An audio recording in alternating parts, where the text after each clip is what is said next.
देखिए, आज हम लोग बात करेंगे एमपीपीएससी सोशल वर्क में। और एमपीपीएससी सोशल वर्क का ये यूनिट नंबर 6 है। ठीक है भाई, यूनिट नंबर 6 है। और यूनिट नंबर 6 में अगर आप देख रहे हैं यहाँ पर, तो यहाँ पर बात की जा रही है कि भारत में शासन की सामाजिक नीति पर हमें बात करनी है। भारत में हमें किस पे? शासन की सामाजिक नीति पर बात करनी है। क्लियर हो रहा है ना आप लोगों को? तो सामाजिक नीति में मैं आप लोगों से जो चर्चा करने वाला हूँ कि समाज में कमज़ोर वर्ग के प्रति संवेदनशीलता को लेकर बात करूँगा आप लोगों से। ठीक है भाई, तो बता सकते हैं आप लोग मुझे क्या कि बताइए ज़रा, समाज में कमज़ोर वर्गों के प्रति संवेदनशीलता की क्या बात हो सकती है? किसी को कुछ पता है इसके बारे में, जानकारी वगैरह है तो आप मुझे ज़रा बताइए क्या हो सकता है सामाजिक नीति में, बताइए। देखिए, पहले तो आपको पता होना चाहिए कि सामाजिक न्याय क्या है, सॉरी सामाजिक नीति क्या है। ठीक है, आपको सामाजिक नीति के बारे में पता होना चाहिए। तो विभिन्न प्रकार की नीतियां हैं, ठीक है, भारत में जो चलाई गई हैं। समतावादी समाज को लेकर, संस्था को लेकर, समानता को लेकर, एकता को लेकर, भाईचारा के सिद्धांतों पर आधारित है ये। ठीक है, सामाजिक नीति। तो उन्हीं पर बात की जा रही है आज आप लोगों से कि भारत में कमज़ोर वर्ग के प्रति संवेदनशीलता की भूमिका क्या हो सकती है। चलिए देखिए, यहाँ से देखिए, एक मिनट, मैंने कुछ और ओपन कर दिया क्या? ये है आपका पीडीएफ दिखाई दे रही है आप लोगों को? बताइए, एक बार कंफर्म करिए। तो ये आपके पीडीएफ है। यहाँ पर मैं आपसे बात करूँ तो यहाँ हम लोग चर्चा करेंगे, भारत एक जातिग्रस्त समाज है। भारत एक जातिग्रस्त समाज है और उसी समाज में हम लोग आज देखेंगे कि कमज़ोर वर्गों के प्रति संवेदनशीलता की भूमिका क्या हो सकती है। जहाँ अधिकांश आबादी कुछ अन्य बिंदुओं पर सामाजिक असमानता का सामना करती है, समाज में आवाज़ क्लियर नहीं है रही। ओके, देखो अच्छा, देखो आवाज़ स्लो हमारे यहाँ से नहीं है भाई, आपके यहाँ से हो सकता है। दोबारा से लेफ़्ट करिए, दोबारा से ज्वाइन करिए लेफ़्ट करके, तो शायद क्लियर हो सकता है ना। मैं तेज़ बोल रहा हूँ, इससे तेज़ तो भाई अब बोलूँगा तो फिर तो बेकार है ना, इससे ज़्यादा मैं बोल भी नहीं पाऊँगा, है ना। तो यही आप लोग इसको लेफ़्ट करके ज्वाइन कर जाइए। और मैं आप लोगों से बात कर रहा हूँ कि समाज में कमज़ोर वर्गों के प्रति संवेदनशीलता को लेकर। तो भारत जो है एक जातिग्रस्त समाज है, जहाँ अधिकांश आबादी कुछ अन्य बिंदुओं पर सामाजिक असमानता का सामना करती है और समाज में शुरू से ही सामाजिक और शैक्षणिक असमानताएं पाई गई हैं। आप समझ रहे होंगे मेरी बात को भली भांति तरीके से कि किस तरीके से जो समाज में असमानताएं देखने को मिलती है, कहाँ कहाँ पर मिल सकती है। तो सामाजिक स्तर पर बात तो होती है, प्लस में शैक्षणिक स्तरों पर भी देखने को मिल जाती है। तो उदाहरण के तौर पर आप देखिए ज़रा, ब्राह्मणों को उच्च जाति माना जाता है क्योंकि वे आर्थिक और शैक्षिक और सामाजिक रूप से वो क्या होते हैं भाई? उन्नत। एक प्रकार से अगर बात किया जाए उन्नत का, तो अग्रसर या प्रतिष्ठामान व्यक्ति होते हैं। तो इस तरीके की प्रतिक्रिया जो होती है कहाँ पाई जा रही है? हमारे समाज में ही पाई जा रही है। इसके अलावा अगर हम बात करें तो जमींदार सामाजिक, आर्थिक और शैक्षिक स्तर से वो भी मजबूत होते हैं। तो यहाँ पे देखिए ब्राह्मण लोगों के बारे में बात हो रही है ना। तो मैं आप लोगों से बात कर रहा हूँ कुछ कमज़ोर वर्ग के लोग, तो ये कमज़ोर वर्ग के तो हैं नहीं ब्राह्मण, ये उच्च वर्ग के हैं, है ना। तो यहाँ पर जैसा कि आप देख भी रहे हैं, उच्च जाति माना जाता है इनको। और साथ में कह रहा है यहाँ पर कि ये व्यक्ति जो होते हैं वो आर्थिक और शैक्षणिक और सामाजिक स्तर में क्या होते हैं? उन्नत, या आप कह सकते हैं प्रतिष्ठामान होते हैं। और इसके अलावा भी ये जमींदार सामाजिक, आर्थिक और शैक्षिक रूप से भी मजबूत होते हैं ब्राह्मण लोग। तो मैदान में काम करने वाले या उसके लिए काम करने वाले काफ़ी लोग भी होते हैं जो कमज़ोर वर्ग के होते हैं। हम बात करेंगे इन्हीं कमज़ोर वर्गों को लेकर, ठीक है भाई। और यहाँ पर बात की जा रही है कि पिछड़ा वर्ग भी माना जाता है इनको, ठीक है। कमज़ोर वर्ग को पिछड़ा वर्ग भी माना जाता है इनको, ठीक है। तो समाज में कमज़ोर वर्ग का क्या मतलब होता है? तो यहाँ पर देखिए, कमज़ोर वर्ग शब्द का तात्पर्य यही होता है कि जनसंख्या के एक ऐसे वर्ग से जो सामाजिक, आर्थिक, राजनीतिक रूप से जनसंख्या के अन्य वर्गों के पीछे अन्य वर्गों से पीछे हैं और उसका पिछड़ेपन का परिणाम स्वरूप विभिन्न प्रकार की क्षमताओं का अनुभव कर रहा होता है। ठीक है, ये चीज़ें बताई जा रही है। तो यहाँ पर मैं आपसे बता रहा हूँ आपको ये बातें कि हमारे समाज में विभिन्न प्रकार की जाति है। ठीक है, और कमज़ोर वर्गों के साथ सामाजिक कार्य में अगर बात किया जाए तो भारत के सामाजिक असमानता जो है, भारत में हिंदू जातिग्रस्त जो है वो समाज का एक उत्पादक के रूप में देखा गया है। और भारतीय आबादी जो है वो सामाजिक और शैक्षिक रूप से पिछड़ी हुई है। और भारतीय आबादी में ब्राह्मण की जो मैं बात कर रहा हूँ जाति को, तो वो शैक्षिक, सामाजिक और आर्थिक स्थिति में क्या है भाई, वो सक्षम है, एक प्रकार से उन्नत है, प्रतिष्ठावान है, तो इसलिए उनको उच्च जाति मान लिया गया है। ठीक है, ये बातें कही जा रही है। और फिर बताया जा रहा है कि भारत सरकार अधिनियम के अकॉर्डिंग 1935 में कमज़ोर वर्गों को उन लोगों के वर्गों के रूप में परिभाषित किया है। कहा है कि जो शैक्षिक और आर्थिक पिछड़ेपन के साथ साथ सामाजिक जीवन के कुछ पहलुओं और अस्पष्टता के पारस्परिक रीति रिवाज, आदिवासी पृष्ठभूमि, आदिवासी जीवन शैली के कारण पीड़ित हैं, या आप उसने कह सकते हो अन्न पिछड़ापन। तो जैसे यहाँ पर साफ शब्दों में कहा गया है, ठीक है, बताया जा रहा है कि आर्थिक पिछड़ेपन के साथ साथ उनका सामाजिक जीवन भी पिछड़ेपन से रिलेटेड है। ठीक है, उसको भी रिलेट कर रहा है कि सामाजिक जीवन में भी वो उन्नति नहीं कर पाए हैं, और प्लस में वो आदिवासी पृष्ठभूमि के रिलेट कर रहे हैं। और आदिवासी जीवन शैली के कारण ही, जब से आपने आदिवासी से उनको रिलेट किया तो वैसे ही वो हो जाते हैं, पिछड़ापन से संबंधित हो जाते हैं। तो यहाँ पर पिछड़े वर्गों के बारे में थोड़ा सा मैं आप लोगों को परिचय दे रहा हूँ, ये चीज़ें आप ध्यान रखिए, है ना। तो भारत सरकार के विभिन्न प्रस्तावों में कमज़ोर समूहों के 3 श्रेणी में डिवाइड कर दिया गया। तो भारत सरकार ने क्या किया, 3 श्रेणी में डिवाइड कर दिया कमज़ोर समूहों को लेकर। तो एक को कहा कि अनुसूचित जाति, दूसरे को कहा कि अनुसूचित जनजाति, तीसरे को बोला अन्य पिछड़ा वर्ग। तो ये तीनों वर्ग जो देखने को मिलते हैं ये कमज़ोर वर्ग में आ जाते हैं। तो अब यहाँ पर मैं अगर एक की बात कर रहा हूँ तो कि भाई कमज़ोर वर्ग के पिछड़े के लोग को, तो किसी पर्टिकुलर की एक जाति की बात नहीं, यहाँ पे 3 जातियाँ ऑलरेडी आ जाती है। ठीक है, तो हम पढ़ेंगे अनुसूचित जातियों के बारे में भी थोड़ा सा, अनुसूचित जनजातियों के बारे में भी, और पिछड़े वर्ग के बारे में भी हम थोड़ी थोड़ी जानकारी रखेंगे इनमें भी। ठीक है, ये क्या क्या होते हैं। तो कमज़ोर जो वर्गों के बारे में बताया जा रहा है, ये एक प्रकार का अनुभाग बताया जा रहा है। साधारण अर्थों में अगर मैं बात करूं आप लोगों से, तो जनसंख्या के अनुभागों को संदर्भित करता है, तो उसे हम कहते हैं कमज़ोर। और कमज़ोर कौन भाई, जैसे सामाजिक स्तर से पीछे हो, आर्थिक स्तर से पीछे हो, राजनीतिक स्तर से पीछे हो, शैक्षणिक स्तर पर पीछे हो, तो उन्हीं को हम बोलते हैं पिछड़े के अन्य वर्गों की तुलना में क्या है, ये पीछे हैं, तो इनको कमज़ोर वर्ग बोला गया है। ठीक है, इन्हीं को क्या बोला गया है, कमज़ोर वर्ग बोला है। हम इन्हीं के बारे में जानकारी रखेंगे आज। देखिए जरा आगे बात कही जा रही है कि इसमें कहा जा रहा है कि लेकिन यह सूची जो है संपूर्ण नहीं है, यह सही तरीके से जो है जो बताया भी जा रहा है वो परिपूर्ण रूप से या शुद्ध रूप से ये सत्य नहीं माना जा रहा है। ठीक है, यानी अधूरी जानकारी है ये भी। तो महिलाएं, वृद्ध व्यक्ति, विकलांग, यौन और अल्पसंख्यक भी लाभ से वंचित हैं और उनके साथ बुरा व्यवहार भी किया जाता है। इस प्रकार के भेदभाव का सामना करने वाले कमज़ोर वर्गों को शामिल किया गया है।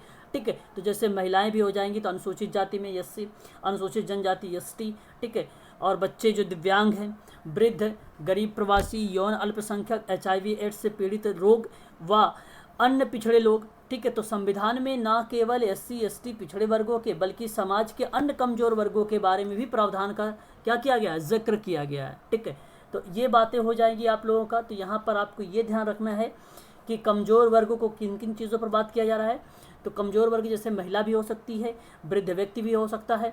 ठीक है, इन व्यक्तियों का अगर समूह है तो एक प्रकार से कमज़ोर वर्ग की स्टेज है ना। दिव्यांग भी कमज़ोर वर्ग का, यौन अल्पसंख्यक भी जो है जो लाभ नहीं ले पा रहे, ये भी एक प्रकार से कमज़ोर वर्ग में आ जाएंगे। ठीक है भाई, और इनके साथ भेदभाव हो रहा है।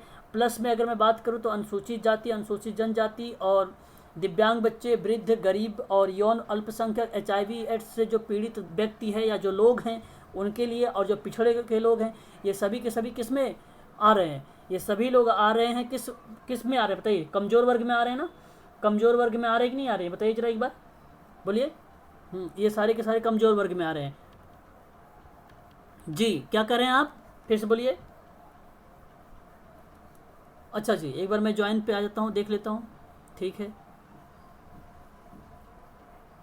अच्छा भाई दुर्गा जी हैं, चलिए ठीक है, चलिए ज्वाइन कर लिया इनको। तो आगे हम बात कर लेते हैं। तो यहाँ पे आप देखिए एम्पावरमेंट ऑफ वीकर्स सेक्शन की बात हो रही है यहाँ पर। अगर ये जो एम्पावरमेंट ऑफ वीकर सेक्शन की बात की जा रही है, तो इसका कहने का मतलब ये हुआ कि कमज़ोर वर्गों के लेकर सशक्तिकरण की बात की जा रही है। कमज़ोर वर्गों में अगर मैं बात करूँ आप लोगों से, तो सशक्तिकरण की लेकर बात की जा रही है ना। ठीक है, तो यहाँ आप लोग ये ध्यान रखें सभी के सभी लोग कि कमज़ोर वर्गों का जो सशक्तिकरण है, तो पड़ोस के व्यक्तियों को ज़मीनी स्तर पर कमज़ोर वर्गों के उत्थान में सक्रिय भागीदारी लेने के लिए सशक्त बनाकर उन्हें अधिक प्रभावशाली बनाया जा सके और उन्हें कुशल बनाया जा सके। इस तरीके से भारतीय संविधान में बहुत सारे आर्टिकल्स लाए गए हैं, बहुत सारे अधिनियम लाए गए हैं। ठीक है, उनको सशक्तिकरण बनाने के लिए। तो ज़रूरी ये केवल नहीं है कि केवल महिलाओं के लिए ही, कमज़ोर वर्गों के लिए भी लाया गया है। और ये आप लोगों को सिलेबस में जो मेंशन किया गया है, और ये साफ शब्दों में कहा जा रहा है कि समाज के कमज़ोर वर्गों के प्रति संवेदनशीलता किस किस तरीके से हो सकती है। तो पहला काम तो ये होना चाहिए, अब बात को ज़रा ध्यान समझिएगा। तो यहाँ पर कमज़ोर वर्गों के उत्थान के लिए सक्रिय भागीदारी होनी चाहिए, तो इसका उत्थान होगा, है ना। ये तो साफ शब्दों में लिखा हुआ है कि समाज में कमज़ोर वर्गों के प्रति संवेदनशीलता रहना बहुत ज़रूरी है भाई। उन संवेदनशीलता का मतलब यही होता है, अगर मैं आपसे बात करूं, तो सबसे पहले ये कि सक्रिय भागीदारी की भूमिका में उनको सशक्त बनाया जाए, सभी को क्या किया जाए, वह पार्टिसिपेट कर सके।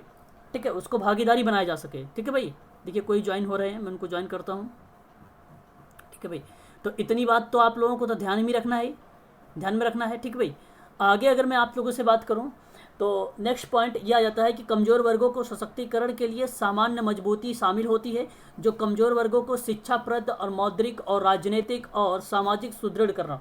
कहने का मतलब ये हुआ कि आप जो कमज़ोर वर्ग के लोग हैं, उनके लिए तो आपको क्या करना होगा, पहले तो एजुकेशन भी प्रोवाइड करनी होगी, फिर उसके बाद उनको जो भागीदारी है, तो वो राजनीतिक में भागीदारी जो पार्टिसिपेट कर सकते हैं, समाज में भी वो अपना जीवन यापन कर सकते हैं एज अ पॉजिटिव सकारात्मक तरीके से। ठीक है भाई, राजनीतिक और सामाजिक सुदृढ़ीकरण करने के लेकर अगर ये क्रियाविधि जो है, अगर आप पार्टिसिपेट या भागीदारी की जो भूमिका है सकारात्मक तरीके से लाते हैं, तो यह एक सशक्तिकरण के लिए संवैधानिक और वैधानिक प्रावधान के रूप में देखा जाता है। तो कमज़ोर वर्गों के सशक्तिकरण के लिए आपको संवैधानिक चीज़ें जो कि संविधान के अकॉर्डिंग चल रहा हो, और एक वैधानिक तरीके से जो भारत सरकार के द्वारा से जो भी कानून या जो भी आयोजन कार्यक्रमों का हो रहा है, जो नीति का आयोजन हो रहा है, उसमें सक्रिय भागीदारी हो सके उनकी। तो यह एक प्रकार का आपका हो जाता है कमज़ोर वर्गों के लिए उनके प्रति एक सामाजिक कार्यकर्ता का संवेदनशील भूमिका हो जाती है। कैसी भूमिका हो जाती है? संवेदनशील भूमिका हो जाती है। ठीक है, तो ये बात आपको ध्यान रखनी है भाई। ठीक है भाई, कमज़ोर वर्ग और मजबूत के बीच में इस तरह के अंतराल को कम करना है आपको। सोशल वर्कर का काम क्या होगा भाई, कि जैसे ब्राह्मण को अभी मैं बता रहा था कि भाई वो अच्छी शिक्षा ले लेते हैं, वो आर्थिक रूप से भी मजबूत होते हैं। ठीक है भाई, तो ये चीज़ें नहीं है आपको, तो आपको क्या करना, उसके अंतर को कम करना है। ठीक है, यही अंतर का जो भेदभाव वगैरह चल रहा है, इसी को कम करना है आपका, यही तो आपका रोल है, आपकी यही भूमिका होती है। ठीक है, तो सामाजिक आर्थिक असंतुलन से जो पीछे के लोग हैं, ठीक है भाई, उनको क्या करना है, भागीदारी की भूमिका में निभाना है, और सुरक्षात्मक भेदभाव के उपाय के माध्यम से वह अन्यायपूर्ण, जो अन्यायपूर्ण सामाजिक व्यवस्था है, उसका प्रचार प्रसार करना है आप लोगों का। ठीक है भाई, ये सारी क्रियाविधि आपको करनी है। ठीक है, तो समाज के कमज़ोर या वंचित सदस्य जो भी हैं, उनका हस्तक्षेप करना बहुत ज़्यादा ज़रूरी है। हस्तक्षेप करने का मतलब होता है शीघ्र हस्तक्षेप का मतलब, एक प्रकार से बात करूं तो पहचान करना बहुत ज़्यादा ज़रूरी है आप सभी के लिए। ठीक है, तो कमज़ोर वर्गों के लिए जो समस्याएं हैं, उन समस्याओं को हटाने के लिए जैसे मूल्यों का आपको प्रयोग करना पड़ेगा। सोशल वर्क की वैल्यूज़ क्या हैं, सोशल वर्क के प्रिंसिपल क्या हैं, सोशल वर्क के उपकरण कौन कौन से हैं, सोशल वर्क की तकनीकी कौन कौन सी हैं, ये सब का आपको प्रयोग करना पड़ेगा, तभी ये कमज़ोर वर्गों का जो है सशक्तिकरण में बढ़ावा मिलेगा। अन्यथा क्या हो जाएगा भाई, वो पीछे के पीछे ही रहते चले जाएंगे। ठीक है, और ऐसा जो कि आज के समय में चल रहा है, ऐसा जो है आज के समय में चल रहा है। ठीक है, ऐसे भी आपको भी करना है। ठीक है, आगे बात करते हैं। तो भारत सरकार अधिनियम 1935 में, ये साफ शब्दों में आपको मैंने बता भी चुका हूँ पहले भी। ठीक है, ये चीज़ें आपको ध्यान रखनी है। ठीक है, चलिए आगे हम बात कर लेते हैं नेक्स्ट पॉइंट पर। तो कमज़ोर वर्गों का जो सशक्तिकरण है वो क्या भूमिका निभा सकती है। तो देखिए यहाँ पर ज़मीनी स्तर पर कमज़ोर वर्गों के उत्थान के लिए सक्रिय भागीदारी लेने के लिए, तो ये मैंने आपको बता चुका हूँ, ये पॉइंट टू पॉइंट भी आप नोट डाउन कर सकते हैं कि कमज़ोर वर्गों के सशक्तिकरण में क्या क्या भूमिकाएँ हो सकती है। तो सबसे पहली बात तो यही है, सक्रिय भागीदारी होना जरूरी है, ठीक है। फिर पड़ोस के व्यक्तियों के सशक्त बनाकर उन्हें कमज़ोर वर्गों का सशक्तिकरण अधिक प्रभावशाली और कुशल बनाना होता है, ठीक है, ये ध्यान रखना है। और फिर कह रहा है कि कमज़ोर वर्गों के सशक्तिकरण में सामान्य मजबूती जो है शामिल होनी चाहिए, और कमज़ोर वर्गों के शिक्षाप्रद, मौद्रिक, राजनीतिक और सामूहिक मजबूती, ये तो मैंने आपको बता चुका हूँ अभी, ये सारी चीज़ें जो है यहाँ पर हो जाएंगी। सशक्तिकरण के लिए संवैधानिक और जो है वैधानिक प्रावधान जो है शामिल होता है, उपलब्ध होता है, ठीक है। इनके माध्यम से उन्हें समाज की मुख्य धारा से हम उनको क्या कर सकते हैं, जोड़ सकते हैं, ठीक है भाई। आगे हम बात करते हैं कमज़ोर वर्गों की सुरक्षा के लिए, तो प्रावधान क्या क्या है। तो संविधान निर्माता में समाज के कमज़ोर वर्गों के उत्थान के लिए, सुरक्षा के लिए भारत में संविधान में विभिन्न प्रकार के सुरक्षा जो है प्रदान किए गए हैं, विभिन्न प्रकार के सुरक्षाएं जो हैं प्रदान किए गए हैं। जैसे आप देख सकते हैं इस प्रकार से हैं। एक तो ये आप भलीभांति तरीके से जानते हैं अनुच्छेद नंबर 14 के बारे में। ये क्या बोलता है, कहता है कि अनुच्छेद 14 की कानून के समान संरक्षण और कानून के समक्ष समता का प्रावधान होना चाहिए। इसलिए वर्ग के बावजूद भी प्रत्येक नागरिक को कानून के समक्ष समान व्यवहार करने का अधिकार है। तो ये बताइए जरा, अगर आप ये विधि अपनाएंगे तो बताइए जरा, वो जो पिछड़े वर्ग के व्यक्ति थे समाज के, उनके प्रति संवेदनशीलता आपकी बढ़ेगी, और प्लस में उन्हें समाज की मुख्य धारा से जोड़ेंगे कि नहीं जोड़ेंगे, बताइए जरा। ये काम अगर करेंगे तो ये साफ शब्दों में भारत के संविधान में ही लिखा गया है, अनुच्छेद नंबर 14। तो आप ध्यान रखिएगा, आर्टिकल नंबर 14 में ये बात कही गई है, ठीक है भाई।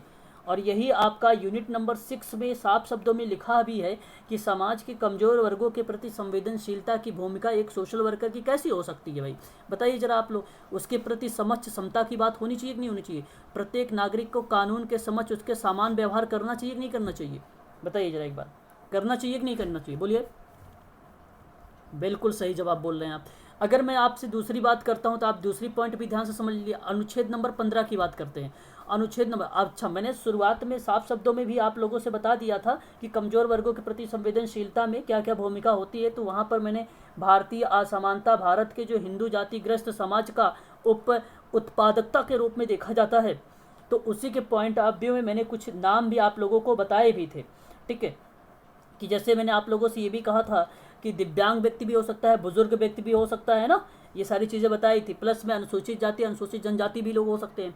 तो आर्टिकल नंबर अगर आप 15 की बात करें, अनुच्छेद 15 में, तो ये क्या बोलता है कि दिव्यांगता प्रतिबंध या जाति, धर्म, लिंग, जन्म स्थान के आधार पर भेदभाव को प्रतिबंधित करता है। जबकि इस अनुच्छेद में कुछ भी राज्य को बेहतरी के लिए विशेष प्रावधान का व्यवस्था की गई। कहने का तात्पर्य मेरा ये है, आप लोग मेरी बातों को ध्यान से सुनिएगा, कि अनुच्छेद 15 कहता है कि दिव्यांग व्यक्ति हो या कोई भी व्यक्ति हो, ठीक है, या उसके प्रति आप प्रतिबंधता लगा रहे हैं, या कोई व्यक्ति ऐसा हो जो उसके वो प्रतिबंध में है, ठीक है, कोई रूल रेगुलेशन में बना हो, ठीक, इस तरीके की।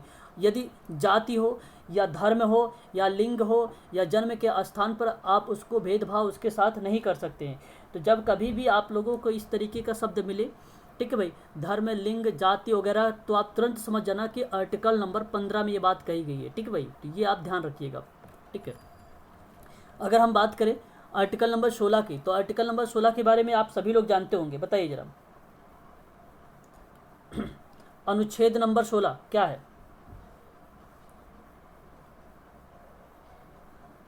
रोजगार की समानता की बात कर रहे हैं। अच्छा जी, चलो ठीक है। तो यहाँ मैं आपको एक बात बताऊँ, अनुच्छेद नंबर 16 में साधारण शब्दों में अगर मैं आपसे बात करूँ तो एक ध्यान रखना कि लोक नियोजन के विषय में। तो आर्टिकल 14 तो आपको पता हो गया भाई कि समता की बात हो रही है। आर्टिकल 15 भी आपको पता चल चुका है कि भाई किसी धर्म, लिंग, जाति वगैरह से भेदभाव नहीं करना, ये भी पता चल चुका है। आर्टिकल 16 आपको बता दूं, ये लोक सेवा से है। और जैसे लोक नियोजन की बात अगर मैं करूं तो लोक नियोजन के विषय में अवसर की बात होती है, तो वहाँ पर समानता की बात होनी चाहिए। जैसे अगर आप मान लीजिए जो जैसे रोजगार वगैरह की ही ले लेते हैं हम, तो अगर कोई व्यक्ति कहीं पर भी अगर जॉब कर रहा है तो इसका मतलब ये नहीं कि उसका प्रमोशन नहीं हो सकता, वो अनुसूचित जाति का है ना, ऐसा कुछ भी नहीं है। ठीक है। तो यहाँ पर जो बात की जा रही है लोक नियोजन को लेकर, तो उसे विशेष अवसर देना चाहिए, मतलब वो व्यक्ति को अवसर देना चाहिए कि वो अगला पद उन्नति कर सके, है ना। तो इस तरीके की क्रियाविधि जो है लोक नियोजन के विषय में अनुच्छेद नंबर 16 में कहा गया है कि समान अवसर उसे प्रदान किया जाए और राज्य के अधीन किसी भी कार्यालय में रोजगार या नियुक्ति के मामले में सभी नागरिकों के लिए। कहने का तात्पर्य मेरा ये है कि राज्य के अधीन किसी भी पद पर नियोजन या नियुक्ति से संबंधित विषय में सभी नागरिकों के लिए अवसर जो हो वो एक प्रकार से कैसा हो, समान हो, समानता की भाव हो, ये बातें कही जा रही है। प्लस में आपसे ये भी कह रहा है कि राज्य पिछड़े वर्गों के लिए आरक्षण या नियुक्ति से संबंधित विशेष प्रावधान भी कर सकता है। कहने का तात्पर्य आप समझ भी गए होंगे भलीभांति तरीके से कि इसमें क्या बातें कही जा रही है कि राज्य को पिछड़े हुए नागरिकों को किसी वर्ग के पक्ष में जिनका प्रतिनिधित्व राज्य की राय में राज्य के अधीन सेवाओं में पर्याप्त ना हो, तो उसको भी एक प्रकार से वहाँ पर प्रावधान देने चाहिए और उसे अवसर भी देने चाहिए। ठीक है, ये बात कही जा रही है अनुच्छेद नंबर 16 में। ठीक है भाई, तो याद हो गया होगा 16 भी। तो याद रखिए, सिंपल शब्दों को आप लोग ध्यान रखेंगे तो आप इजीली कर पाएंगे। अनुच्छेद नंबर मैं दोबारा से रिकॉल कर रहा हूँ आप लोगों से, ध्यान रखिए। अनुच्छेद 14 में विधि की समता। अब देखो समता अगर याद करना है तो 14 में आप देखिए 4, तो 4 नंबर का मतलब ये होता है कि जैसे अगर मैं कहूँ तो ये बेसिकली ज़्यादा से ज़्यादा समानता की ही बात करती है। मतलब एक प्रकार से अगर बात करिए नंबर 4 को, तो 4 किस चीज़ का, इक्वल की बात कर रही है, बराबरी की बात कर रही है। तो बस समता का आप अधिनियम सोच लेना। और 15 जो है आप ये समझिए कि जहाँ पे धर्म, जाति, लिंग के आधार पर भेदभाव को निषेध मान लिया गया है वो 15। और 16 को आप वो समझ जाइएगा लोक नियोजन के विषय में उसके अवसर की बात हो जाएगी भाई। ठीक है, इतनी बात आपको क्लियर हो गई तो एक बार जरा कंफर्म करिए मुझे, बोलिए जरा एक बार। थोड़ा सा होल्ड रखिए बस, थोड़ा सा होल्ड रखिएगा बस, मैं अभी आया बस थोड़ा सा। कि क्या आप लोगों को आर्टिकल 14 और आर्टिकल 15, आर्टिकल 16 आपको क्लियर हो गया है क्या? बताइए एक बार कंफर्म कर दीजिए। चलो बहुत अच्छी बात है, अगर क्लियर हो गया है तो यहाँ से प्रश्न बनाए जा सकते हैं एग्जाम में। ठीक है भाई, आर्टिकल नंबर अगर मैं 17 की बात करूँ यानी आर्टिकल नंबर 17, तो आर्टिकल नंबर 17 कहता है अस्पष्टता का अंत। ठीक है, अस्पष्टता का अंत की बात करता है अनुच्छेद नंबर 17। तो ये कहता है कि और नागरिक, देखो यहाँ पर लिखा हुआ है नागरिक अधिकार संरक्षण अधिनियम। तो मैं आपको यहाँ से 2-3 बातें और बताऊंगा जो समाज के कमजोर वर्गों के प्रति संवेदनशील भी होगी। ठीक है, तो उन चीज़ों को भी थोड़ा सा ध्यान से समझिएगा आप लोग। तो ये तो कई बार प्रश्न पूछता भी है कि अस्पृश्यता का अंत कौन से अनुच्छेद में है, तो अनुच्छेद नंबर 17 में है। और इसी से संबंधित देखिए यहाँ पर नागरिक अधिकार का संरक्षण अधिनियम की बात हो रही है। तो नागरिकता अधिनियम कब आया है, कोई अगर पूछे आप लोगों से तो आप लोग क्या बताएंगे? तो ध्यान से सुनिएगा, अगर आपसे कोई भी व्यक्ति पूछता है या एग्जाम में प्रश्न आता है कि नागरिकता अधिनियम बताइए, तो नागरिकता अधिनियम जो है 1955 का है। ठीक है, जहाँ पर नागरिक संरक्षण अधिनियम के बारे में जिक्र किया जाता है। ठीक है, तो इसमें कहा गया है कि इस अधिनियम में भारतीय नागरिकता की प्राप्ति का अंत और किन परिस्थितियों में किया जा सकता है, इनकी व्याख्या जो है इसी अधिनियम में मिल जाती है। ठीक है, हमें तो इस अधिनियम में भारतीय नागरिकता की प्राप्ति भी होती है और अंत किन परिस्थितियों में होता है, अंत भी किन परिस्थितियों में होता है, इसके बारे में भी जिक्र आप लोगों को नागरिक अधिकार संरक्षण अधिनियम 1955 में ये देखने को हम लोगों को मिल जाता है। तो ये चीज़ें आप लोग ध्यान रखिएगा थोड़ा सा। ठीक है, तो ये भी इम्पोर्टेंट है। अच्छा, अभी मैं आपको बता देता हूँ और भी 2-3 बातें जो आप सभी के लिए इम्पोर्टेंट हो सकता है। जैसे दूसरे अगर मैं अधिनियम के बारे में बात करूँ तो एक और भी अधिनियम है नागरिक अधिनियम, वो उसके बाद आया था आप लोगों का, आप सभी का जो अधिनियम दूसरा जो आया था वो अधिनियम था नागरिक अधिनियम 1986। तो 1955 के बाद कब आएंगे आप लोग नोट डाउन करेंगे, 1986 का। तो 1986 में क्या बातें कही गई थी, देखिए ये इस अधिनियम का आधार जो था भारतीय नागरिकता संशोधन अधिनियम 1955 का है। ये तो ये संशोधन अधिनियम है, 1955 का ही संशोधन किया गया है 1986 वाला। तो 86 में क्या था, 86 में क्या था, तो 86 में भारत में जो जन्मे बच्चों के माता पिता से कोई एक भारत का नागरिक हो। ठीक है, कोई एक भारत का नागरिक हो। बात को बहुत अच्छे समझिएगा यूजीसी वाले बच्चे, क्योंकि इनका एग्ज़ाम भी आने वाला है और यूजीसी वाले बच्चों के लिए बहुत इम्पोर्टेंट भी है। ठीक है भाई, जो 86 में परिवर्तन हुआ था। ठीक है, तो जो माता पिता में से कोई एक जो है भारत का नागरिक हो और पंजीकरण के लिए नागरिकता जो प्राप्त करने के लिए कम से कम 5 वर्ष तक वो क्या रहे, भारत का निवासी रहे, वो कम से कम 5 वर्ष तक भारत का निवासी रहे। ये बातें 1986 की बात कर रहा हूँ, ना कि मैं बात कर रहा हूँ 1955 का, याद रखिएगा आप लोग। नेक्स्ट अगर मैं बात करूँ तो देशीकरण के लिए जो बात होती है वो कम से कम 10 वर्षों का भारत का निवासी हो, 10 वर्षों का भारत का अपने निवासी हो देशीकरण के लिए। तो एग्जाम में प्रश्न पूछता है देशीकरण के लेकर भाई बताइए जरा, पंजीकरण के लिए नागरिकता प्राप्त करने के लिए भारत के बताइए जरा निवास क्या उतना होता है। तो वहाँ पर आप 5 वर्ष बताएंगे, देशीकरण के लिए आप लोग 10 वर्ष बताएंगे, ठीक है, ये बात ध्यान रखिएगा।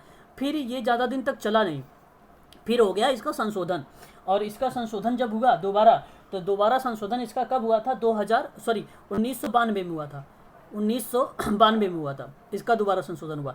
बात को समझिएगा, ये भी एक प्रकार से समाज में वंचित वर्गों के प्रति संवेदनशील को लेकर बात की जा सकती है, इसको भी नागरिकता को लेकर भी, ठीक है भाई। तो थोड़ा सा ध्यान से सुनिएगा आप लोग ये भी।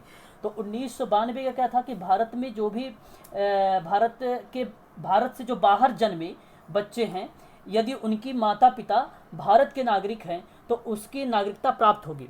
बात को समझिएगा अच्छे से, भारत से बाहर जन्मे बच्चे और यदि उनकी माता पिता भारत के नागरिक हैं तो उन्हें भारत की ही नागरिकता प्राप्त होगी। ये बात हुई थी 1992 में, ये संशोधन हो गया था। मेरी बात समझ में आ रही है? अगर नहीं समझ में आ रही तो पूछ सकते हो आप लोग भाई, क्लियर है तो बताइए जरा एक बार। ये 3 बात आपको क्लियर हो गई होगी, आई थिंक, मैं आशा भी करता हूँ आप लोग तीनों के तीनों बातें समझ गए होंगे, ठीक है। और नेक्स्ट अगर मैं बात करूँ, एक और अधिनियम फिर संशोधन हो गया, और ये जब नागरिकता अधिनियम संशोधन हुआ तो वो संशोधन हुआ 2015 का। तो कीवर्ड्स आप पकड़ते चलिए, 2015 में क्या हुआ संशोधन, तो इसमें जो है प्रवासी नागरिक के बारे में बात की गई, प्रवासी नागरिक के बारे में बात की गई इस वाले में। तो इसी में जैसे भारत और बांग्लादेश के अतिरिक्त किसी अन्य देश का नागरिक, जिसको आप अच्छा कितने लोग जानते हो भाई OCI कार्ड, OCI कार्ड का नाम सुना है आप लोगों ने, overseas citizenship of India, overseas citizenship of India. यह एक समुद्र पारी भारतीय नागरिक कहते हैं हम इसको, हिंदी में इसको बोलते हैं, ठीक है भाई। जरा एक बार बताइए, क्या मेरी बात समझ में आ रही है आप लोगों को, बोलिए जरा एक बार। फिर तो अच्छी बात है भाई, बहुत अच्छी बात है अगर आपको मेरी बात समझ में आ रही है तो, ठीक है। तो यहाँ पर जैसे एक होता है PIO होता है, और दूसरा जो होता है आपका OIC होता है। PIO का मतलब होता है पर्सन ऑफ इंडियन ओरिजिन, ठीक है, आप ये कह सकते हैं, ठीक है, ओरिजिन कह सकते हैं आप। इसको ध्यान रखिएगा, ये कार्ड है, ये कार्ड होता है, ठीक है भाई, इसको ध्यान रखिएगा, PIO, और एक होता है OCI, और ये आप देख रहे हैं नागरिकता वाले में, ठीक है भाई, नागरिकता के अधिनियम में आप लोग देख रहे हैं। तो भारतीय मूल के जो कार्ड होते हैं वो धारक व्यक्ति जो यूज़ करता है उसी को बोला जाता है पर्सन ऑफ इंडियन ओरिजिन, ठीक है, ओरिजिन। और ये 2002 में सरकार के द्वारा शुरू की गई थी, ये अधिनियम, ये वाला 2002 में सरकार के द्वारा शुरू की गई थी। और ये OCI जो होता है ये ओवरसीज सिटीजनशिप ऑफ इंडिया होता है, इसी को हम बोलते हैं समुद्र पारी भारतीय नागरिक। और ये शुरुआत हुआ था 2 दिसंबर 2005 को स्टार्ट हुआ था। तो ये बात आप लोग ध्यान रखिएगा, बहुत इम्पोर्टेंट है, ये सारी की सारी बातें ध्यान रखिएगा भाई। और 9 जनवरी को आप प्रवासी दिवस के रूप में भी जानते हैं भली भांति तरीके से, यह चीज़ें आपको पता होना चाहिए। ये 2015 का संशोधन हुआ, तो 2015 के बाद 2016 में भी संशोधन हो गया, 2016 में भी संशोधन हुआ।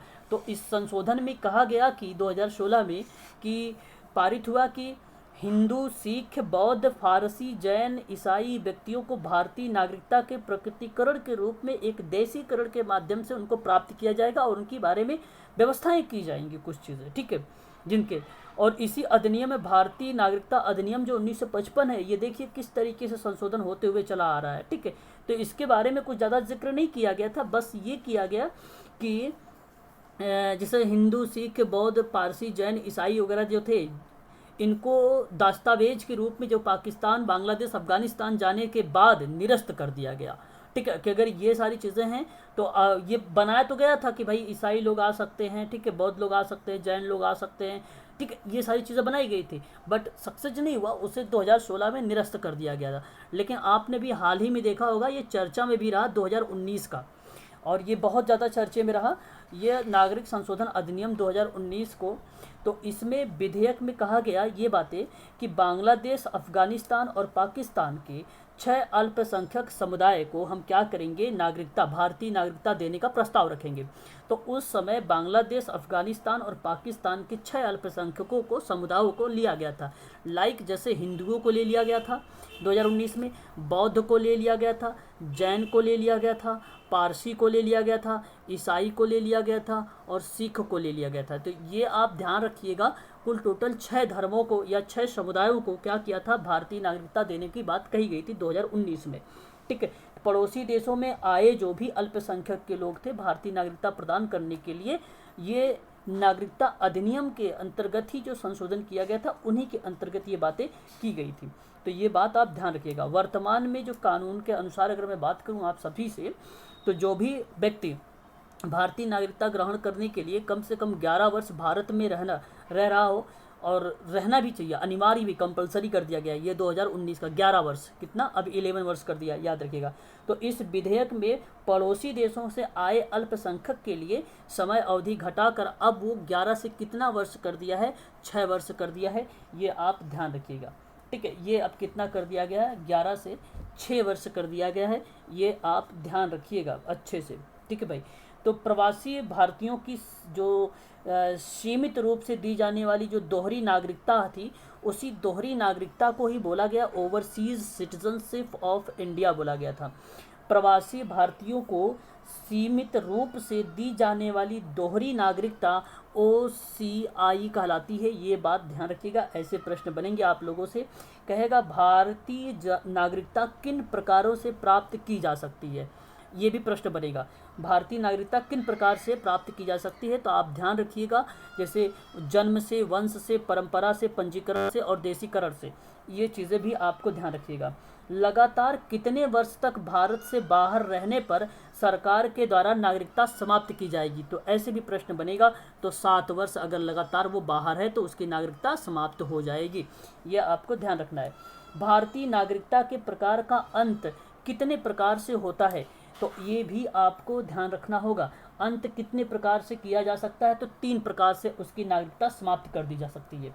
एक तो ये, यदि परित्याग करता है, या वह अन्य देशों की नागरिकता को स्वीकार कर लेता है, या तो सरकार के द्वारा नागरिकता का लोप जो है वो निम्न परिस्थितियों में कर रहा है। जैसे अगर मैं कहूँ, संविधान के प्रति अनिष्ठा दिखा रहा है, युद्ध काल के दौरान शत्रु से सहायता ले रहा है और गलत तरीके से नागरिकता प्राप्त कर रहा है। यदि पंजीकरण प्राप्त व्यक्ति को 5 वर्ष से अन्य देशों के द्वारा 2 वर्ष की सज़ा सुनाई गई हो, उसकी निरस्त हो जाएगी। 5 वर्ष जो है किसके द्वारा, 5 वर्ष में पंजीकरण प्राप्त व्यक्ति को 5 वर्ष के, और अन्य देशों ने 2 वर्ष की सज़ा सुनाई, तो उसकी नागरिकता समाप्त अपने भारत से।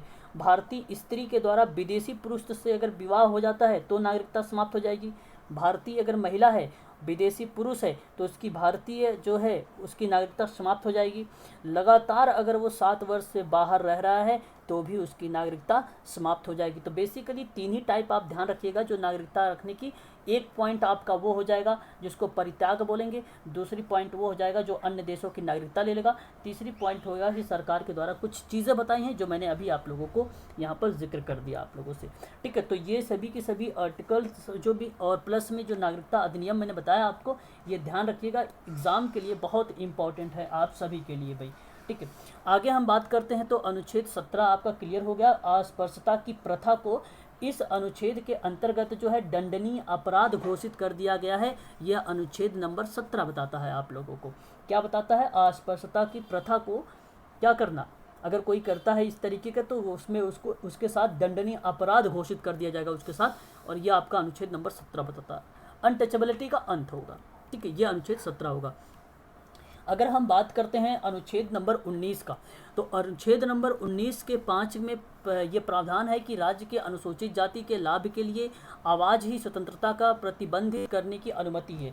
तो मैं आपको बता दूं, अनुच्छेद नंबर 19 कहता है कि सभी नागरिक को, जैसे मैं बात करूं जो भी पिछड़े वर्ग के लोग हैं, ठीक है, प्लस में सामान्य व्यक्ति को भी आप कह सकते हो, ठीक है, और मैं बात कर रहा हूं कि भाई कमज़ोर वर्ग को लेकर, तो कमज़ोर वर्ग की बात अगर हो रही तो आप ये बात भी समझ सकते हैं कि उसके अंतर्गत 6 अधिकार आते हैं, और यहाँ पर 19 जो है 6 अधिकारों के बारे में जिक्र करता है। एक 19 का ए होता है, और ए का मतलब होता है, आप यहाँ पर समझेंगे कि वाक से संबंधित या अभिव्यक्ति की संबंधी, तो उसे बोलने की और अपने विचारों की स्वतंत्रता या उसे प्रेस की स्वतंत्रता जो है प्रोवाइड करता है आर्टिकल नंबर 19 का ए। तो एग्ज़ाम में प्रश्न बनता है कि 19 का एक में क्या है, और ए का मतलब आप यहाँ से ट्रिक भी बनाना चाहें तो ए से आवाज़ बना लीजिए, ठीक है, आवाज़। तो आवाज़ हर एक व्यक्ति को बोलने की स्वतंत्रता है, प्रेस की स्वतंत्रता है, ठीक है, या अभिव्यक्ति की स्वतंत्रता है, ये आप ऐसे रिलेट करके याद कर सकते हैं।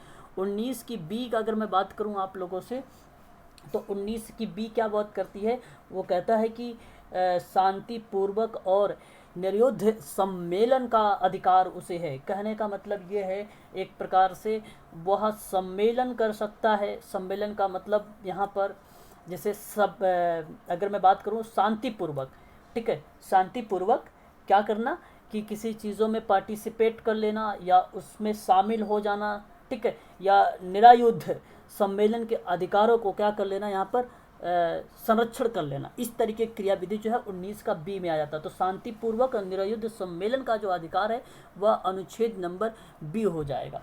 आपका ये ध्यान रखना होगा, ठीक है भाई। और अनुच्छेद नंबर सी की अगर मैं बात करूं, तो अनुच्छेद सी कहता है कि संघ या सहकारी समितियां बनाने का उसे अधिकार है, यानी कमेटी बना सकता है। तो सी से कमेटी याद रखिए, और संघ वगैरह बना सकता है ये। 19 की अगर मैं डी की बात करूं, तो 19 का जो डी है वहाँ डिस्टेंस से याद करिए। डिस्टेंस का मतलब होता है आवागमन को रिप्रेजेंट करिएगा, दूरी को आवागमन से रिप्रेजेंट करिए। तो जो भारत के नागरिक हैं वह कहीं पर भी आ जा सकते हैं, तो इसीलिए भारत के राज्य के क्षेत्र में सर्वत्र अवोध संचरण का अधिकार होता है, या आवागमन की क्रियाविधि कर सकते हैं। 19 अगर मैं ई की बात करूं, तो भारत के राज्य क्षेत्र के किसी भी भाग में अगर घूमने का या फिरने का, या आप ये भी कह सकते हो घूमने फिरने के संबंध में, प्लस में निवासी बनने का अधिकार हो सकता है, उसे निवास करने का अधिकार उसे हो सकता है। तो ठीक है, होगा। तो यह आर्टिकल नंबर 19 का ई भी कहता है, ठीक है, ई। और 19 का अगर एफ की बात करूं, तो एफ का मतलब फॉल्स, इसका समाप्त हो गया। ये था संपत्ति का अधिकार। 44वें संविधान संशोधन 1978 के द्वारा इसको निराशित कर दिया गया था, निष्कासित कर दिया गया था, इसे हटा दिया गया है। 19 की अगर मैं ई के बाद एफ खत्म हो गया, एफ के बाद आता है जी। तो अगर मैं जी की बात करूं, तो कोई भी वृत्ति, या वृत्ति का मतलब होता है व्यवसाय, व्यापार, कारोबार करने का उसे अधिकार है। तो इतनी बात आप लोग ध्यान रखिएगा। 19 के अंतर्गत ये सारी चीज़ें कही जा रही है, ठीक है भाई। तो आवाज़ ही स्वतंत्रता का प्रतिबंध करने की अनुमति, प्लस में अनुसूचित जनजातियों को लाभ के लिए बात उस वहाँ पर कही जाती है, ठीक है। तो ये चीज़ें हैं, आप समझ रहे हैं नहीं मेरी बात, ज़रा बताइए, ज़रा आप समझ गए सारी की सारी बातें? ये सारी की सारी बातें आपको ध्यान रखना है। उन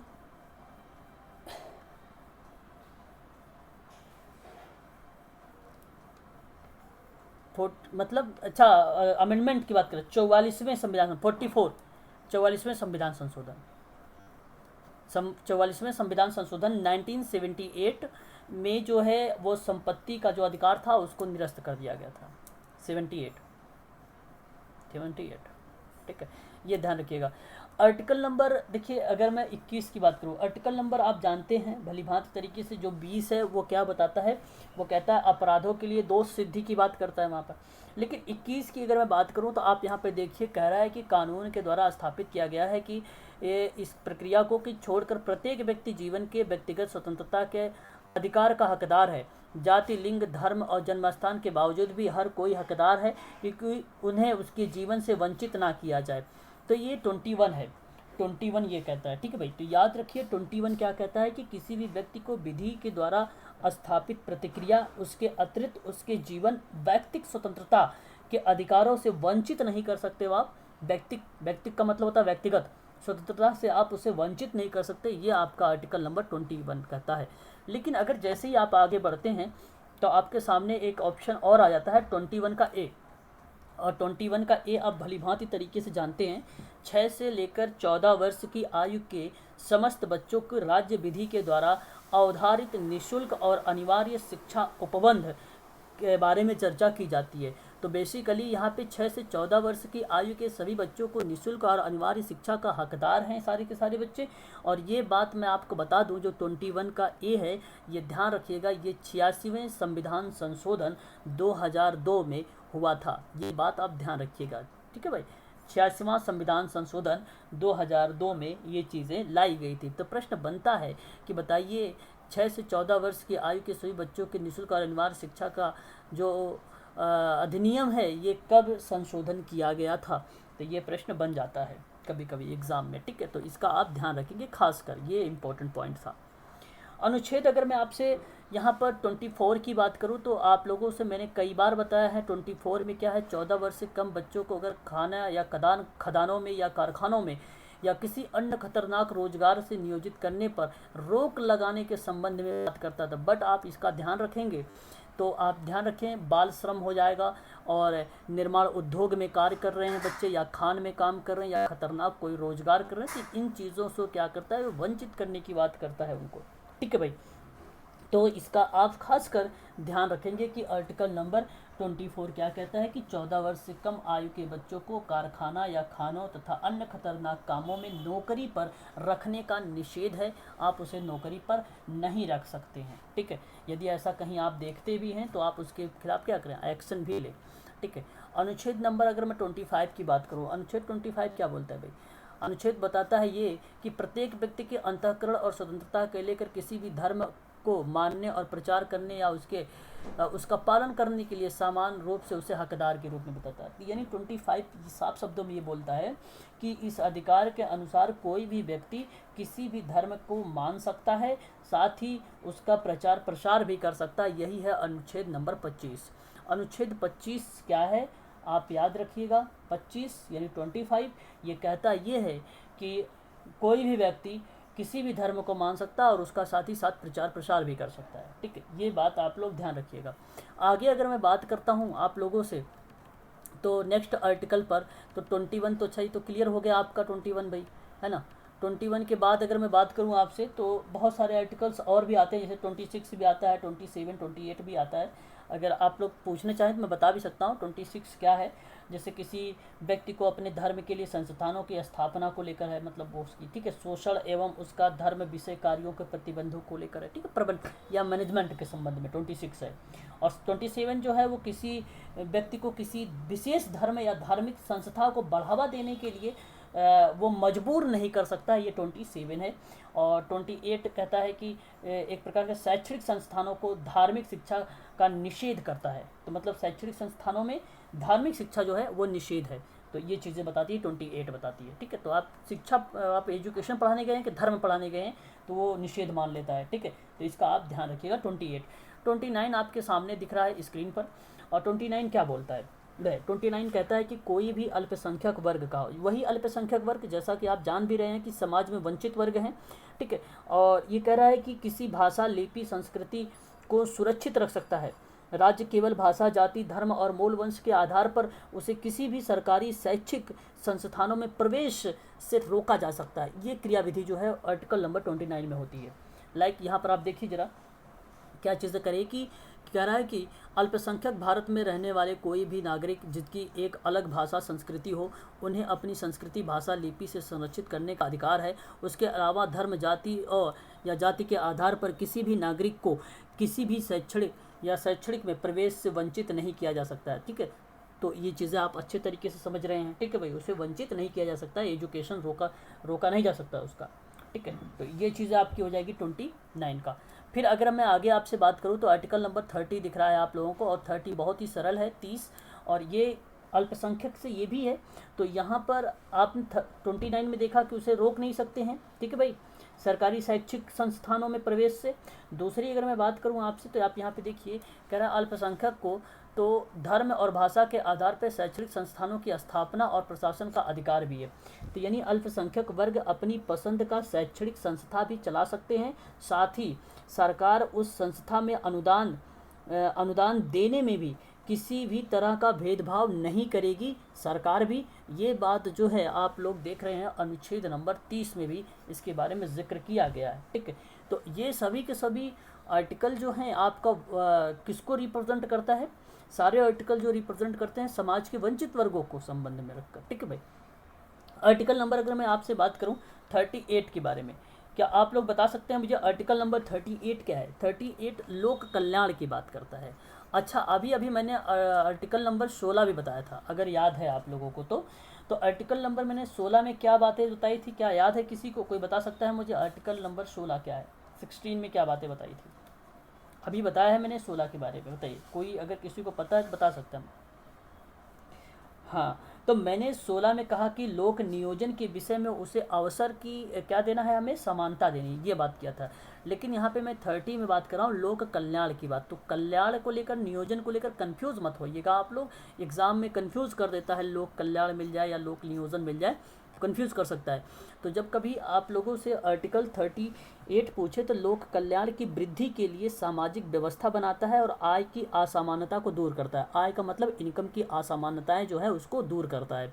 तो जरा पढ़िए, इसमें देखिए क्या कहता है कि राज्य को एक सामाजिक व्यवस्था के रूप में प्रभावी रूप से बढ़ावा देने को सुरक्षित करके लोगों के कल्याण को सुनिश्चित करके उसको बढ़ावा देता है और आय स्थिति या सुविधाओं या उपलब्ध अवसरों के मामले में असमानताओं को कम करता है। एक प्रकार से यही है, दूर करना, कम करने का मतलब दूर करने की कार्य करता है। तो ये अनुच्छेद नंबर 38 हो जाएगा आपका, ठीक है भाई।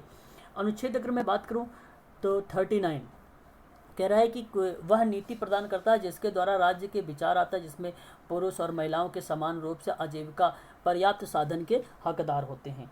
कहने का मतलब ये हुआ कि इसमें एक बात तो ये ध्यान रखना है आप लोगों को कि सभी नागरिकों की आजीविका को पर्याप्त साधन प्राप्त करने का अधिकार है, पहली बात।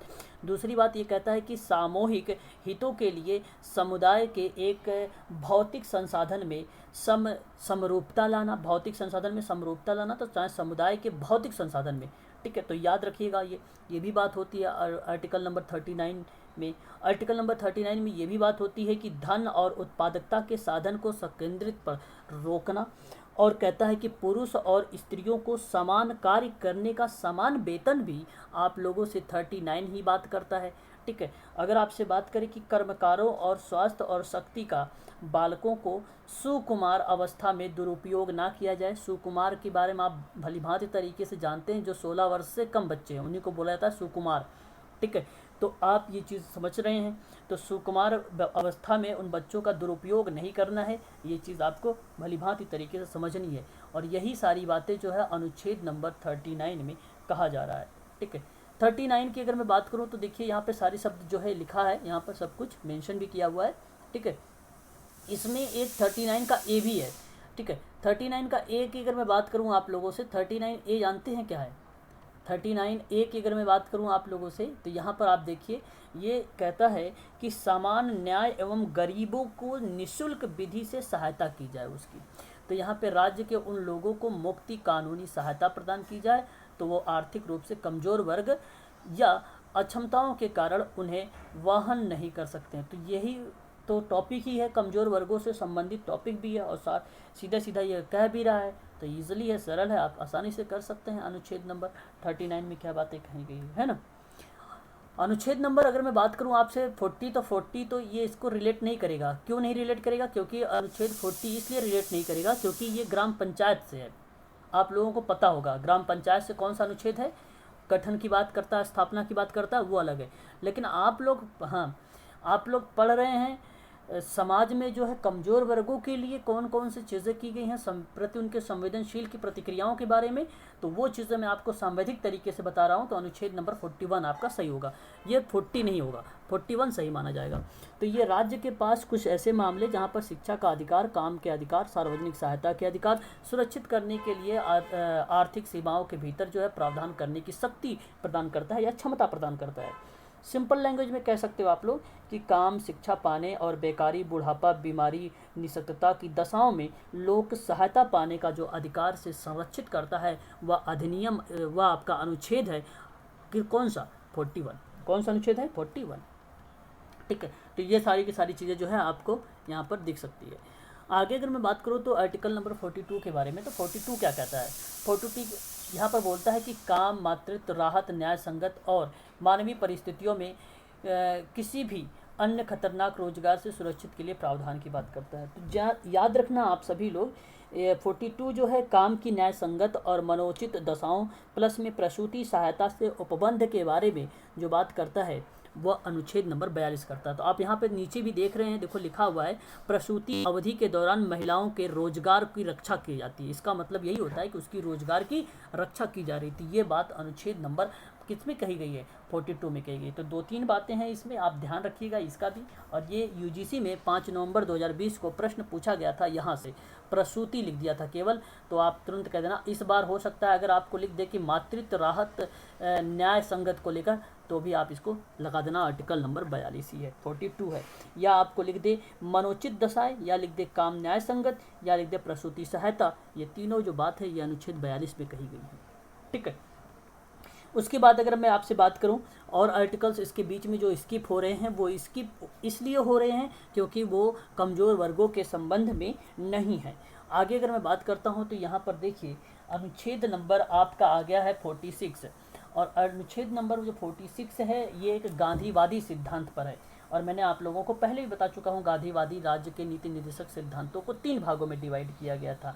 एक को कहा गया था गांधीवादी सिद्धांत, दूसरे को बोला गया उदार बौद्धिक सिद्धांत, और एक को बोला गया था सामाजिक सिद्धांत। 3 सिद्धांतों के बारे में बताया था। जो नीति निर्देशक तथ्य हैं उसका वर्गीकरण मैंने आप लोगों से किया था।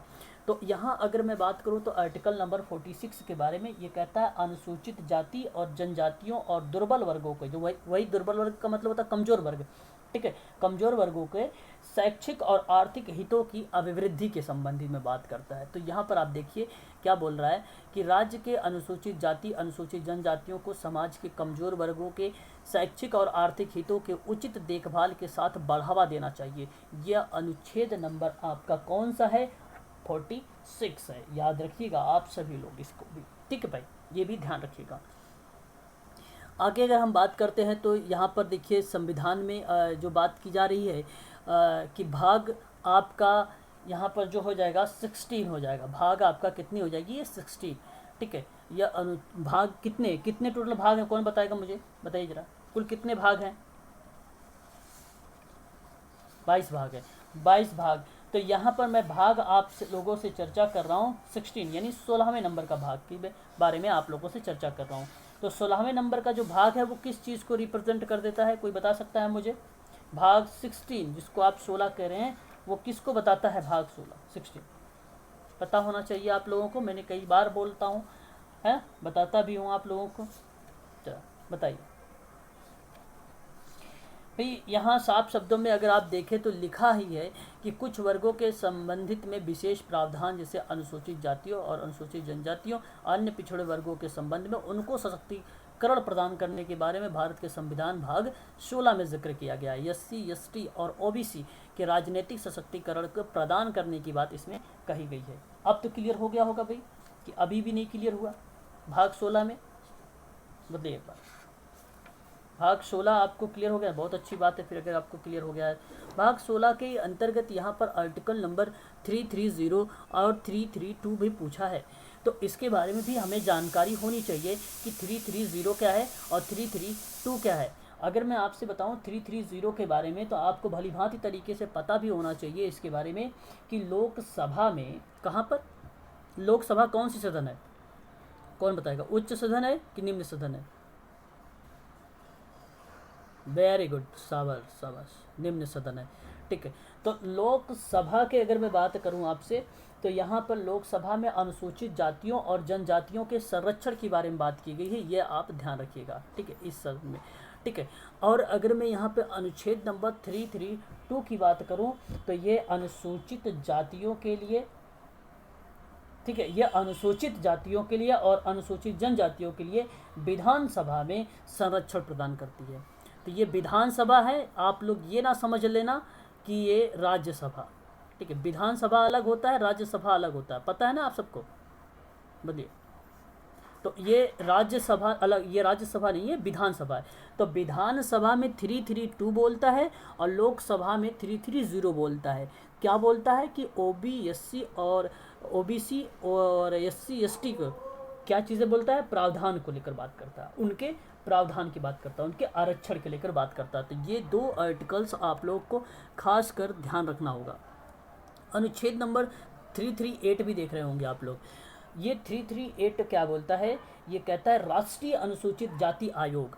तो राष्ट्रीय अनुसूचित जाति आयोग कहो या इसी को आप लोग कहो कि राष्ट्रीय अनुसूचित जनजाति आयोग की स्थापना जो है बेसिकली 338 में ये राष्ट्रीय अनुसूचित जाति और अनुसूचित जनजाति आयोग की स्थापना कब हुई थी, कौन से अनुच्छेद में? तो 338 का ए में आ जाएगा। तो ये आप ध्यान रखिएगा। राष्ट्रीय अनुसूचित जाति आयोग अनुच्छेद नंबर 338 है। राष्ट्रीय अनुसूचित जनजाति वो अनुच्छेद नंबर 338 का में है, या आप उसे कह सकते हो ए भी कह सकते हो 338। ठीक है भाई, ये आप ध्यान रखिएगा सारी बातें।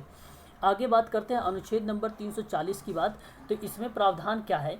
इसमें प्रावधान ये है 40 में कि जो पिछड़े वर्ग की दशाओं में या उन दशाओं की खोज के लिए आयोग की नियुक्ति करना।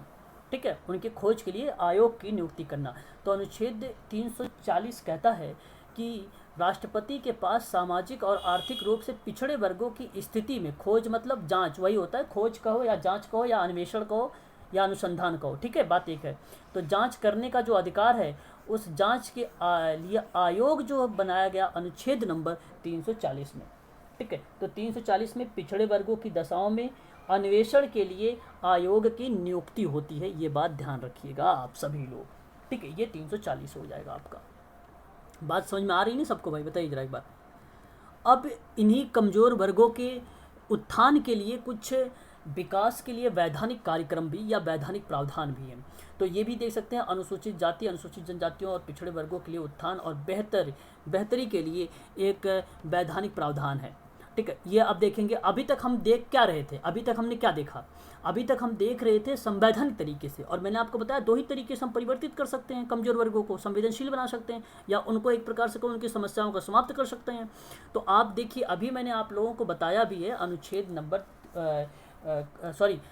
जो है अधिनियम, नागरिक अधिकार संरक्षण अधिनियम 1955 बताया, और मैंने अभी बताया। क्या आप लोगों को याद है? बताइए जरा, बोलिए।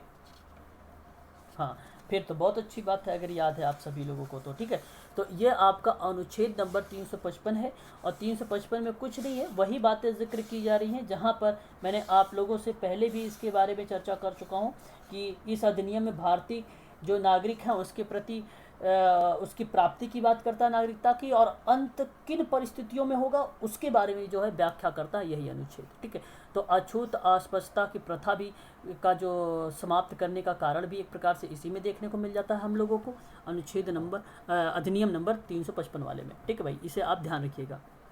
ठीक है, आगे अगर हम बात करें तो अनुसूचित जाति और अनुसूचित जाति या जनजाति का अत्याचार या निवारण अधिनियम जो है ये कब लाया गया था? ये 1989 में लाया गया था, और इसमें कहा जा रहा है कि भेदभाव और अत्याचारों के खिलाफ जो है यहाँ पर समुदायों की रक्षा करने के अधिनियम की स्थापना की गई थी। भेदभाव को ख़त्म करना है, अत्याचार के खिलाफ आपको आवाज़ उठानी है, इन सभी चीज़ों के बारे में एक प्रकार से संरक्षण प्रदान करता है। उसी संरक्षण को बोला जाता है हैसियत। ठीक है, हैसियत के समुदायों की सुरक्षा प्रदान करता है। तो एक प्रकार से आपका ये हो जाएगा। ठीक है, कब? 1989। ध्यान रखिएगा, ये भी इम्पोर्टेंट लग रहा है अपने आप में। ठीक है भाई, आगे अगर मैं बात करूं आप लोगों से तो और भी अनुच्छेद आपको अधिनियम भी देखने को मिल सकते हैं। तो यहाँ पे देखिए, राष्ट्रीय अनुसूचित आयोग, यहाँ इसकी स्थापना के और उसके एंग्लो इंडियन समुदायों के शोषण से बचाने के लिए सामाजिक, शैक्षिक, आर्थिक और सांस्कृतिक हितों को बढ़ावा देने की बात करता है ये अधिनियम। ठीक है, तो ये आप ध्यान रखना होगा इसको। इसी में अधिनियम में जैसे आपको मैंने अभी बताया था 338, अगर आप लोगों को याद है तो अच्छी बात है, और अगर नहीं याद है तो आप अभी आपको मैंने बताया है, दोबारा से भी मैं आपको बता देता हूँ, आप उसे सुन लीजिए। 338 में राष्ट्रीय अनुसूचित जाति के बारे में बात करता है, और 338 का 1 में आपसे कहा गया है कि अनुसूचित जनजाति आयोग की स्थापना के बारे में बात करता है। तो ये 2 आर्टिकल बहुत इंपॉर्टेंट है। IMP करिएगा, MPPSC वाले बच्चे, ये एग्जाम में पूछा जा सकता है क्वेश्चन इसको। ठीक है, आगे बात करते हैं। यहाँ से कुछ योजनाएं भी चलाई गई हैं भारत सरकार के द्वारा, उनके लिए, ठीक है, छुआछूत को ख़त्म करने के लिए या समाप्त करने के लिए, अनुसूचित जातियों को अत्यधिक सामाजिक और आर्थिक पिछड़ेपन के शिकार जो हुए हैं उनको समाज की मुख्य धारा से जोड़ने के लिए विभिन्न प्रकार की योजनाएं चलाई गई हैं। और सरकार के अनुसूचित जनजातियों के सामाजिक, आर्थिक और सशक्तिकरण के लेकर योजनाएं भी लागू की गई हैं विभिन्न प्रकार की, ठीक है ना। ये सभी की सभी क्रियाविधि जो है आप यहाँ पर देख सकते हैं, ठीक है भाई, उनको समाप्त करने के लिए। बस इतना ही चीज़ें हैं, बाकी आगे यहाँ पर कुछ है नहीं, ठीक है भाई। और कुछ चीज़ें यहाँ पर देखिए, आप और इसे भी देख लीजिए आप लोग कि राष्ट्रीय पिछड़ा वर्ग आयोग का जो अधिनियम है वो कब आया है, तो 1993 में आया था, ठीक है भाई। ये आपको बता देता हूँ मैं, सामाजिक और शैक्षिक रूप से पिछड़े वर्गों को लेकर यहाँ पर उसके उत्थानों की बात की गई थी, याद रखिएगा, पिछड़ा वर्गों को लेकर, ठीक है भाई। और आगे हम बात कर लेते हैं, एक आध पॉइंट और देख लेते हैं यहाँ पर। देखिए, राष्ट्रीय पिछड़ा वर्ग वित्त विकास निगम, ठीक है, जिसको आप लोग कहते हैं NBCFDC, तो सामाजिक न्याय मंत्रालय द्वारा विनियमित और गैर लाभकारी मतलब गैर सरकारी संगठन और अधिकारिता, ठीक है, इन सब के बारे में।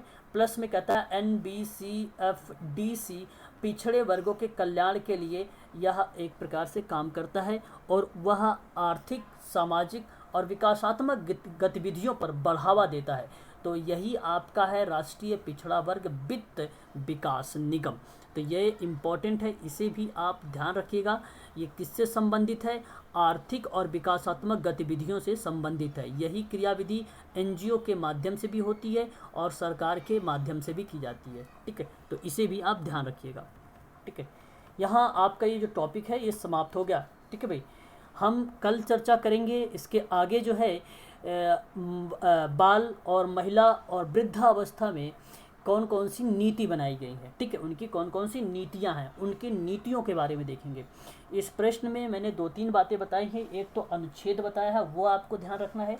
दूसरी बात मैंने बताया है आप लोगों को संशोधन, भारतीय नागरिकता संशोधन अधिनियम, जैसे नागरिकता अधिनियम 1955, नागरिकता अधिनियम 1986, नागरिकता अधिनियम 1992, नागरिकता अधिनियम 2005, 2015 और 2016, प्लस में नागरिकता संशोधन अधिनियम अभी जो हाल ही में हुआ है, 6 जहाँ पे 6 धर्म के बारे में बात की गई थी, तो वह अधिनियम आया था 2019 में।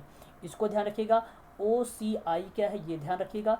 और मैंने जो 2-3 चीज़ें बताई थी उसे भी ध्यान रखिएगा। और 2-3 चीज़ें का मतलब ये हुआ कि भारत की नागरिकता कैसे समाप्त होती है, ठीक है। तो मैंने 3 बातें के आधार पर बताया था यहाँ पर, वो चीज़ें भी आप ध्यान रखिएगा, ठीक है। और आप लोगों को क्या ध्यान रखना होगा, और आर्टिकल्स ध्यान रखने होंगे, ठीक है भाई। ये सारी की सारी बातें आप सबको ध्यान रखना होगा। कोई डाउट वगैरह है तो आप लोग मुझसे पूछ सकते हैं, बोलिए।